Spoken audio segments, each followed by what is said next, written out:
রুই মাছটা ধরে এনেছিলাম, সে মাছটি কেটে নুন হলদি মাখিয়ে রেডি করে ফেলেছি। এবার রুই মাছটিকে সর্ষে দিয়ে ঝোল বানাবো। এবার মাছগুলো দিচ্ছি। বন্ধুরা, আমার মাছটি ভাজা হয়ে গেছে, এবার তুলে নিচ্ছি। কড়াইতে কালো জিরা ফোড়ন দিলাম, তারপরে পেঁয়াজ বাটা,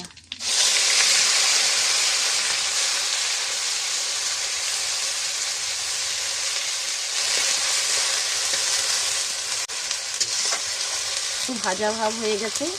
এবার টমেটো বাটা,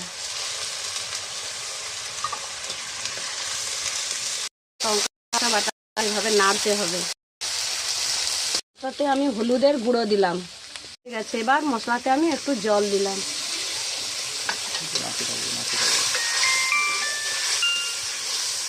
আমি নাড়তে নাড়তে এইবার মাছটা আমি মাছের ঝোলে আমি দিয়ে দিচ্ছি।